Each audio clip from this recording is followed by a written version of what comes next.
दो स्टॉक्स अनिल जी, एक cash market का और आज एक फ्यूचर्स का भी स्टॉक। बढ़िया सर, बताएं शुरुआत किससे करेंगे? शुरुआत कैश मार्केट का स्टॉक अनिल जी, जो आज कैश मार्केट के स्टॉक जिसमें खरीदारी करनी है, स्टॉक का नाम है आरसीएफ, राष्ट्रीय केमिकल्स एंड फर्टिलाइजर्स, जो अभी 98 के लेवल्स पे ट्रेड करता है। इस स्टॉक को मैंने कुछ दिनों पहले भी रेकमेंड किया था, 100 रुपए के लेवल्स पे रिकमेंड किया, 110 के टारगेट थे जो ऑलमोस्ट अचीव हो गए और उसके बाद एक अच्छा खासा करेक्शन हुआ इस स्टॉक में। बट अभी हम देख रहे हैं फर्टिलाइजर स्टॉक्स में वापिस से एक जबरदस्त तेजी बनी है, जिसमें अब देखेंगे तो जीएनएफसी है या दीपक फर्टिलाइजर, चंबल फर्टिलाइजर, यूपीएल, सब में एक अच्छी तेजी बनी है। इस स्टॉक ने उतना परफॉर्म नहीं किया, मतलब अंडर परफॉर्म किया सेक्टर को, बट अब मुझे लगता है ये स्टॉक बिल्कुल चलने के लिए तैयार है। एक दमदार क्वालिटी की कंपनी है। और पहले सेक्टर के बारे में देखेंगे तो इंटरनेशनली चूंकि गैस के प्राइसेस बढ़े हुए हैं, तो कई सारे फर्टिलाइजर्स और एग्रीकेमिकल्स प्लांट बंद है यूरोप वगैरह में, तो उसके कारण से इंटरनेशनली भी काफी अच्छी डिमांड है। फिर बाकी ये कंपनी के फंडामेंटल्स बहुत अच्छे हैं। रिटर्न ऑन इक्विटी 18%, फिर पिछले 3 साल का पैट का कैगर है 121%, डिविडेंड यील्ड है 4%, और वैल्यूएशन के लिहाज से देखेंगे 7 के मल्टीपल पे स्टॉक ट्रेड करता है, जबकि जो पीयर्स है बाकी के फर्टिलाइजर स्टॉक्स है 12-14 के मल्टीपल पे ट्रेड करते हैं। और इसके अलावा जो एक और ट्रिगर है वो इसका लैंड बैंक है।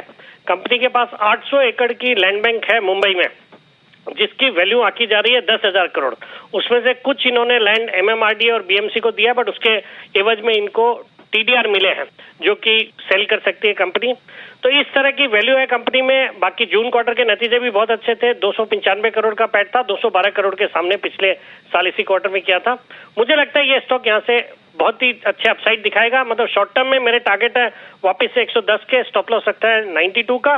बाकी इस स्टॉक को यहाँ से बजट तक के लिए भी बिल्कुल लेके रखना चाहिए। Fertiliser as a sector always budget के पहले अच्छा करता है, और बजट तक मुझे लगता है इस स्टॉक को रखेंगे तो यहाँ से और सब्सटेंशियल अपसाइड देखने को मिलेगी। तो ये है आपके लिए आरसीएफ में खरीदारी करने की राय। बड़े टारगेट 110 रुपए के आते हुए दिख रहे हैं, न कि 100 के भी, और बजट तक खरीदारी करके रखने की राय सेठी साहब की तरफ से। आइए सेठी साहब से लेते हैं दूसरी पिक, और आज फॉर अ चेंज वायदा कारोबार का शेयर सेठी साहब तो जा रहे हैं, बताएं सर। बिल्कुल अनिल जी, जो आज F&O का स्टॉक है, आईटी स्टॉक है जो सेक्टर आज फोकस में है, और यहाँ से एक छोटी साइज की आईटी कंपनी बिरला सॉफ्ट, बी सॉफ्ट के अक्टूबर फ्यूचर्स में खरीदारी करने की सलाह। 284 के लेवल पे ये अक्टूबर फ्यूचर्स अभी ट्रेड करते हैं। एक मिड साइज आईटी कंपनी है जो कि मेनली बीएफएसआई और मैन्युफैक्चरिंग, इन सेक्टर्स के लिए एंटरप्राइज सॉल्यूशंस प्रोवाइड करने का काम करती है। इसके अलावा क्लाउड सर्विसेज और डिजिटल ट्रांसफॉर्मेशन में भी है।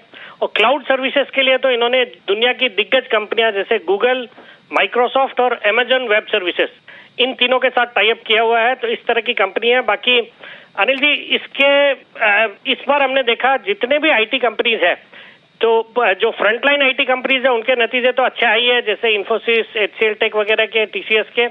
मिड कैप आईटी स्टॉक्स ने भी अच्छा किया है, जैसे माइंडट्री है या परसिस्टेंट सिस्टम्स है। मुझे लगता है इस कंपनी के भी इस तिमाही के नतीजे अच्छे रहेंगे, बिकॉज एक तो एट्रिशन इनका काफी मॉडरेट हुआ है, एट्रिशन रेट्स कम हो गए हैं, फिर रुपये का डिप्रिसिएशन का बेनिफिट होना है, एक अच्छी ऑर्डर पाइपलाइन है।